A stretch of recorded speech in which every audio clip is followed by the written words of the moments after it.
Hi, everyone. Judge Andrew Napolitano here for Judging Freedom. Today is Thursday, April 4th, 2024. Scott Ritter joins us now. Scott, a pleasure, my dear friend.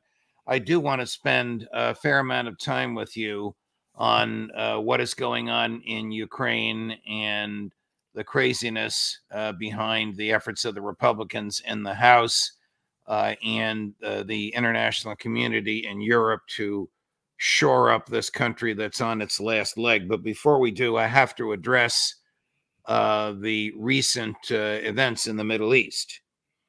The Israeli military intentionally targeted food workers and killed 7 of them. What is your understanding of the facts in which this happened, from which the Prime Minister of Israel says it was an accident, and the head of the food workers group, an internationally recognized Spanish-American dual citizenship chef named Jose Andres, says we were targeted? Yeah, I think first of all, we need to understand that even the Israelis can't get their lies in order. They've had to because it was deliberate target. I'm just telling you as a targeteer, somebody who's done this in war. There was nothing accidental about it. It can't be an accident. The decision chain that's involved, the communication between intelligence, the operational planners, and the weapons systems doesn't allow for an accident. This isn't somebody on guard duty who's a little tired, sees a movement, fires a shot, and oops, you accidentally killed somebody. This is a moving target that wasn't targeted once, but 3 separate times, which meant that there was the goal and objective of killing everybody that was, in these vehicles involved. And so the accidental story went away, and what they say now is bad intelligence, that they believed that this organization that provides food to Palestinians, who, by the way, cleared their route in advance with the Israelis. They said, this is the route we're driving. The Israelis went, good. They said, these are the vehicles we'll be having. The Israelis said, good. These are how the vehicles are marked. The Israelis said, good. And this is the time frame that we're going to be going on. And the Israelis said, good. And these guys complied with everything they said they were going to do. But the Israelis now claim that they believed that these guys picked up a senior Hamas figure at a warehouse that they began their journey from, and that this was really an effort to target that Hamas figure. And there was, oops, we were wrong. They didn't. That's the mistake they're talking about. But this was no accident. This was targeted assassination of everybody in those vehicles, because they didn't know which ones were the supposed Hamas figure and who were the people who are now corrupted. They're no longer innocent because they've been facilitating the travel of Hamas. This is absurd. The 3 security personnel that were hired by this organization were all very experienced professionals whose job it is, and I don't work with their particular company, but I have a very good friend who runs a similar company that does similar security work in Gaza for organizations such as this. These guys, their number one priority is the security of the people they're on. They go overboard to ensure that there is no conflict of interest, that there is no way anybody can say you're doing something that allows you to be stripped of your veil of protection.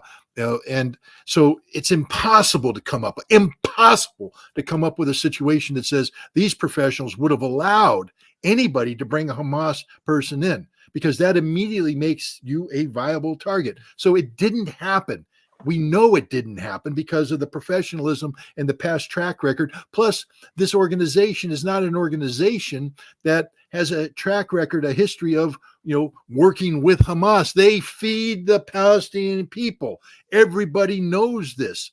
This was part of an overall Israeli strategy to make it impossible for aid workers to operate in Gaza. This was deliberate murder by the Israelis. They knew there was no Hamas person. Why isn't somebody challenging them saying, give us the intelligence? How do you know that? Where'd you get that from? Mm. Nobody's going to do that. The Israelis have done their investigation and the prime minister has taken responsibility. But I'm telling you right now, this is part and parcel of a deliberate action on the part of the Israelis to make it impossible for foreign aid workers to operate in Gaza. One of the first things that happened after this is that aid ships that were bringing aid in to Gaza turned around because it's unsafe. That is the Israeli objective. That's what happened here. This is murder by the Israelis. And here's the thing, Judge, and I hate to say this because I don't like going down this route, but this is the truth. Israel's murdered 33,000 Palestinians because they're brown. They're just numbers. We weep about the children. We weep about the women. But they're brown. They're brown. They just killed 7 white people. And now they're in trouble. I mean, and again, they should be in trouble, but I just want the audience to reflect on that. Israel's in trouble for killing 7 white people. Not for killing 33,000 brown people. Wow. That's right. Just keep that in mind. The same food outfit, the World Central Kitchen, also has been feeding Israelis as well. Here's the chef, this world-renowned chef, founder and owner, Jose Andres, in a clip that's gone viral in the past 24 hours. What I know is that we were targeted deliberately, non-stop, until everybody was dead in this convoy. This happened over more than 1.5, 1.8 kilometers. So this was not just a bad luck situation where, oops, we dropped the bomb in the wrong place, or no, this was over 1.5, 1.8 kilometers with a very defined humanitarian convoy that had signs in the top, in the roof. That cannot be the role of an army. That cannot be the role of an army that has hundreds of drones above Gaza in any single moment. Humanitarians and civilians should never be paying the consequences of war.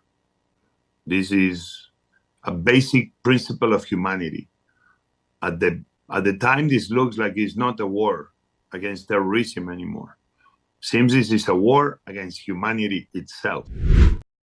It's an internationally recognized apolitical person with a profound Scott Ritter-like statement. This is a war against humanity itself. I want to play another view of this for you. This person has been a friend of mine for many years, and I've been on his show, even though we rarely agree on anything. I never thought I'd be running this clip, but he put his finger right on the mark when he referred to World Central Kitchen as the SEAL Team DoorDash. Only Stephen Colbert could use that language, but listen to the passion and what he has. Scott, you made a point that no one else that I've heard has made before, and that is the comparison of the murder of 33,000 brown civilians as opposed to 7 white civilians. What do you think the international reaction to this will be? And do you think the international reaction is based not on slaughter, but on race? Well, first of all, I don't think any international reaction is sustainable. Israel's been killing people, brown people, white people, for forever. They ran a bulldozer over Rachel Corrie. They've made it a habit of shooting the press, whether it's in Lebanon, in Gaza, in the West Bank. Israel's goal is to prevent organizations from making existence sustainable on the part of those who have been targeted by Israel as enemies. So the WCK, what they're doing, feeding people. I mean, it's an honorable thing, feeding people. Israel doesn't want these people fed. Israel doesn't want them fed because to feed them allows them to live. And if they're living, they are staying there. Israel is seeking the depopulation of Gaza. They're trying to drive the Palestinians out. They're trying to make life untenable for the Palestinians. And one of the ways you do that is to make the organizations that are making life sustainable go away. And so they killed them. This is murder, straight up murder. We're talking about today because we have a very famous white chef who's bemoaning the deaths, rightfully so, of, and I think there might have been some Palestinians in that number, but at least 5, I think it's 3 and 3, maybe 6 white people. But the point is, tomorrow there will be another. Iran is going to bomb a site in Israel, and we'll be talking about that, and suddenly we won't care about this anymore. We don't care. Israel's been committing atrocity after atrocity after atrocity. Why don't we care when a mother waving a white flag, taking her little child, about a toddler about 4 years old, across the street, is deliberately shot by an Israeli sniper, left to die? The child is now without parents. Why didn't we care? We didn't care when the girl got on the phone and begged for somebody to come and help her as the tank approached that would kill her. We didn't care then. We care for a moment because we pretend to be human. We pretend to have emotions. But the next day, it's gone. We're not talking about them anymore. We won't be talking about these aid workers this time next week because another tragedy comes up. Because at the end of the day, Israel has overwhelmed us with atrocities. We are in the moment where we are saturated with so much violence, so much death, so much destruction that we become immune to it. We have momentary moments of emotion, momentary moments of recognition that something awful has happened, but it just doesn't stop, so we can't reflect on it. We don't have the time to dig in and think in depth about what Israel is doing because they just keep doing it no matter what. I think you're right. I think you're 100% on the mark. I want to transition to the Israeli destruction of the Iranian consulate adjacent to the Iranian embassy in the sovereign territory of Iran, which is in downtown Damascus, in violation of all international standards to kill diplomats. In this case, they killed 2 Iranian generals, 5 other Iranian people, a total of 54 deaths between people in the building and outside the building. They haven't formally claimed responsibility, but it's obvious it was them. Defense Minister Gallant even hinted that this happened, and apparently they alerted the U.S. ahead of time. Your take on this and what international reaction or Iranian reaction is likely to come about?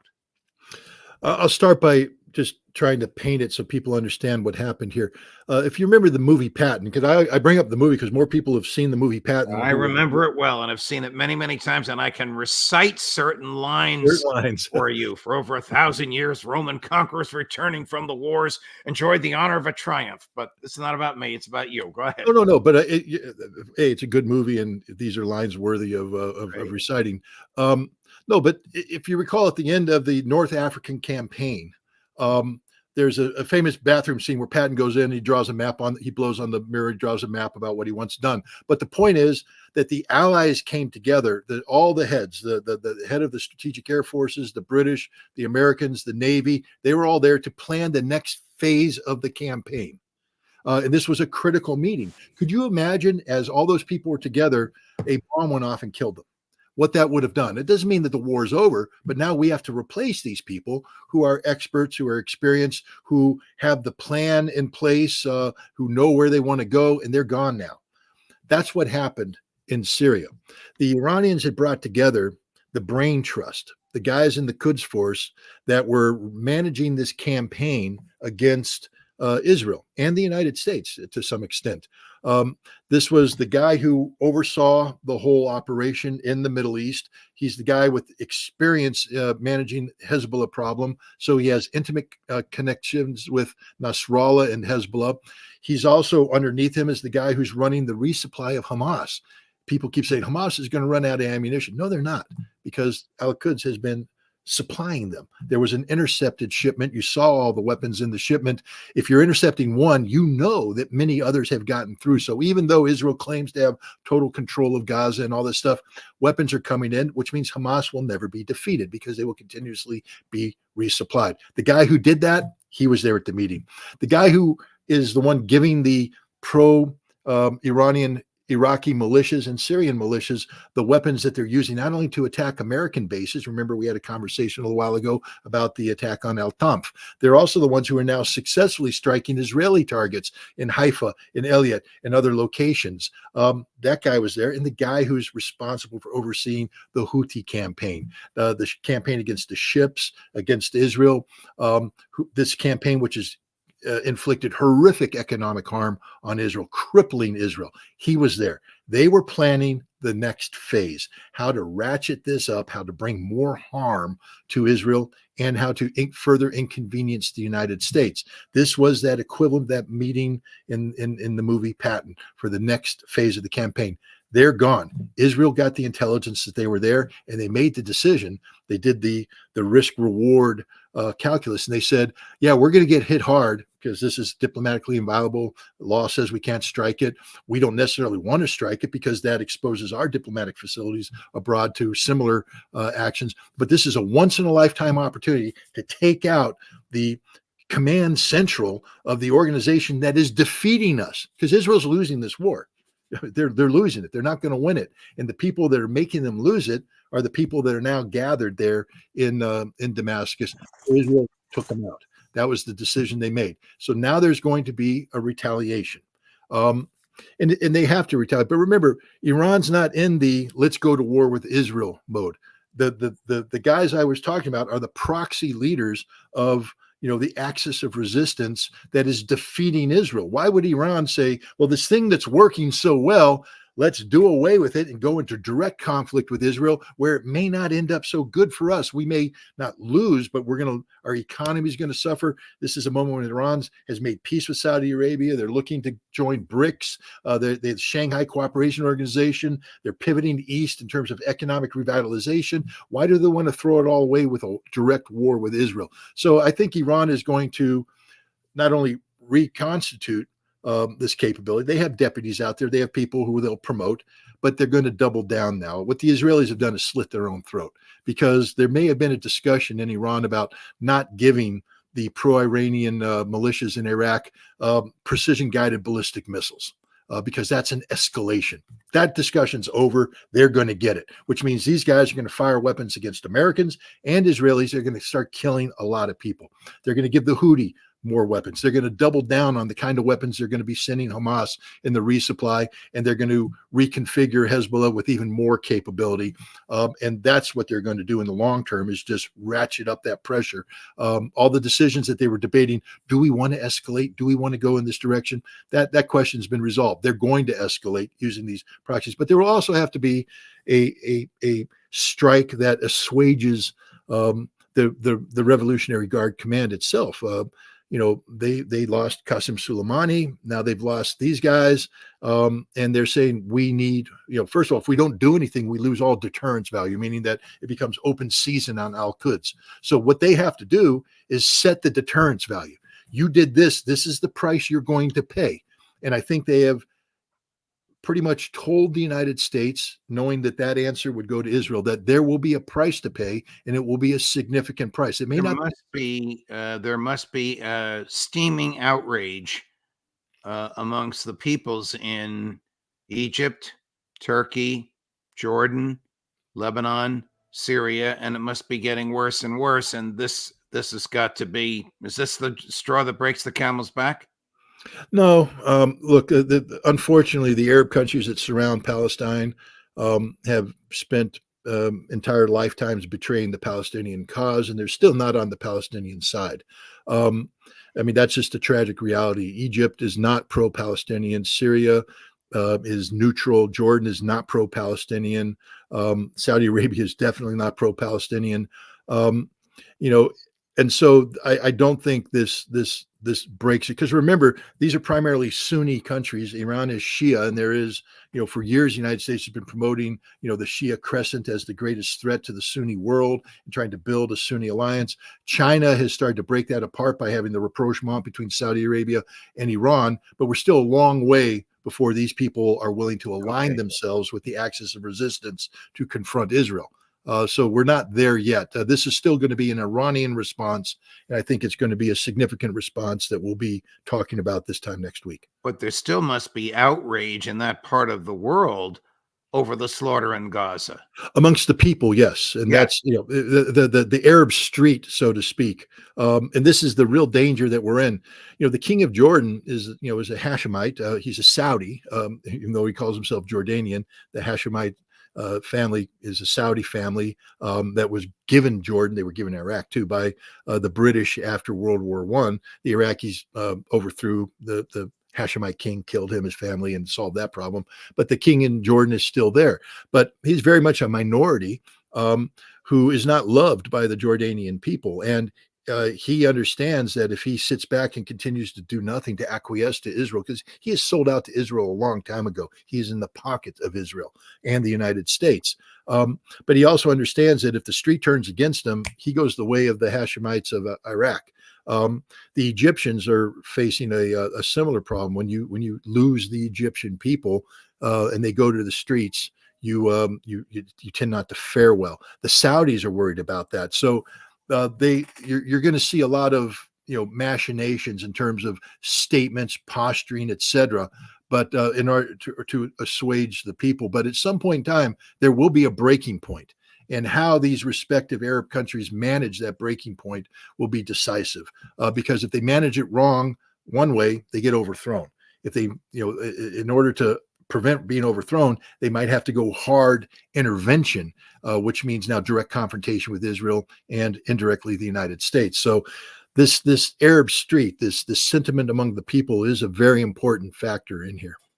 I need to pick your brain for a few minutes on Ukraine, and I will start by raising your blood pressure and asking Chris to play cut number 8.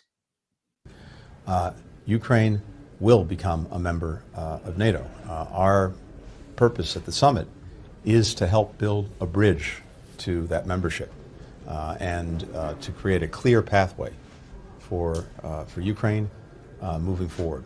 We've done a lot of work on that over the last couple of days here in Brussels, a lot more work to be done between now and the summit, but we will see, I think, in the summit, very strong support for Ukraine going forward in its relationship with NATO. Person with Secretary Blinken as the Ukraine foreign minister. Is he out of his mind to make a statement like that? Yeah, the first thing is, not to be too facetious here, but maybe we can call the bridge that he's talking about building the Francis Scott Key Bridge, because it's going to suffer the same fate, go down and never get rebuilt. So the stupidity of this. I also thought that maybe I was watching, sort of a take of a Seinfeld episode. Seinfeld used to do the opposite day thing, and I'm thinking, wait a minute, this is opposite day. So everything that Blinken says is the opposite of what reality is, because he also did a similar take where he said the Russians have lost this war, the Russian army is weaker, the Ukrainians are stronger than ever before. Look, we're at a point right now where Blinken has nothing he says is based on reality, which shows you how far out of touch American policy is right now. We're in panic mode. We simply don't know what to do. So we do what we do best in those situations, which is to stand there and just speak total, utter nonsense. The good news here is Russia doesn't care. Russia has stopped caring about what Tony Blinken says a long time ago. Ukraine is in the process of being erased as a nation. I mean, we're at the point now where Russia has gone beyond the point where they're willing to sit down and talk about, preserving some aspect of Ukraine. Russia's in the point where they're saying this nation that NATO is talking about bringing in, the European Union is talking about, will disappear. There will be no Ukraine. Kuleba will not only be out of a job in the not so distant future, but he'll be out of a nation. He'll be a man without a home, because Ukraine, as we currently understand it, will not exist when this is done. What will be accomplished by, and this may be why they're in Brussels, the proposed loan? I mean, who would lend money to an entity that is more likely than not to exist a year from now? But the EU is planning on lending 100 billion euros to Ukraine. Now, I don't know if that's cash. I don't know if it's securities. I don't know if it's the equivalent in equipment. I don't know if the loan's going to come all at once. At one point, they said it will be 25 billion a year. What good can possibly come from that other than more Ukraine deaths of young people? Well, the interesting part is that while the European Union is talking about loaning this, listen to Kuleba. What, you're going to make us pay interest? We have to pay it back. We don't want that. I mean, it's amazing, the hubris of the Ukrainians. I think what the Europeans are doing is setting in motion a process designed to motivate the U.S. Congress to step in and say, we'll do one better. We're going to give you a loan. There'll be zero interest. You heard Lindsey Graham talk about this, zero interest. And we understand you'll never have to pay it back. And I think that's what the Europeans are doing. They're trying to kickstart the American Congress to get such a loan package in. But again, I just want to say, as an American, I take umbrage at that. What, you're going to give the Ukrainians tens of billions of dollars of interest-free loans that they don't have to pay back? But if I want to send my kid to college, I got to take out a loan that you're going to charge me 25 to 32%, and I have to pay it back. I can't declare bankruptcy and make this debt go away, thanks to Joe Biden. I think that this is a politically untenable solution. It's one that will, I would hope, generate outrage amongst the American people to the extent that it becomes politically untenable. We shouldn't be giving money to Ukraine at this point in time. We should be convincing the Ukrainians to back off. This is like saying that you want to help somebody with a drug addiction. Oh, by the way, here's 5 kilos of cocaine. Go ahead and snort away. Giving Ukraine money at this point is, you're throwing money away, because Ukraine has lost this war. They're not going to win this war. There's nothing we can do to prevent that. But you're just sustaining the suffering. The money that Speaker Mike Johnson, is now negotiating to give away, doesn't most of that stay here? Doesn't most of that go directly to Raytheon and Honeywell and whoever's building this hardware? It doesn't even go to Ukraine, as I understand it. Well, that's the argument that they're making, and that's true. The money, a lot of this money is meant not to give Ukraine weapons. Again, the idea, just think about this, people. Ukraine needs weapons. Ukraine needs this. So we're going to give them a package, but 60% of it doesn't go to Ukraine. It goes to build weapons. So do they even know what they're voting on? Do they even know what they're doing? 40% is going to go to slaughter more Ukrainian young men, and 60% is going to go to the military-industrial complex so that they can continue to make donations to the members of Congress who voted in favor of this. That's exactly what this is. Look, Dwight D. Eisenhower warned us about this back in 1961 in his farewell address about the military-industrial congressional complex. He said basically, we had created the system after the Second World War where we didn't want to go back into recession. We had a healthy economy, but the health of the economy was predicated on continuing this defense warlike type spending, which means that we have to be forever in search of enemies to justify this level of spending. And then Congress takes advantage of this to say that we're going to spread load the largesse of this, so that instead of having a single airplane factory where everything's done right there, the plane gets cranked out, we spread it all over the place, increasing the costs so that engines are produced here, electronics are produced here, airframes are assembled here, etc. And we do that so that no member of Congress will ever vote against the defense budget, because to vote against them votes against jobs programs, because this has become a jobs program. Look, America, if our economic health is predicated on the need for Ukrainians to die, this is not a good thing. Okay. What we're saying is, in order for us to justify jobs in America, we have to sustain a conflict where hundreds of thousands of Ukrainians have already died, and hundreds of thousands more will be dead before this is over. That makes America literally the worst nation in the world, and populated by the worst people in the world, because we can only have economic health by allowing others to die. Come on, guys. We got to do better than this. Scott, you're on a tear. Thank you very much. I really hit you with a lot. Your analysis of Gaza, your analysis of the murder of the 7 world food folks, and your analysis, which I had not heard before, of what the Israelis did and why they did it to that consulate, and the likely response. Spot on, top of the line, and deeply appreciated, my dear friend. Thank you. Thank you, as always, for the time you spend with us. We'll look forward to seeing you again next week. Thank you. All the best. Coming up later today at 3 o'clock, Professor John Mearsheimer, and at 4 o'clock, the inimitable Max Blumenthal, Judge Napolitano for Judging Freedom.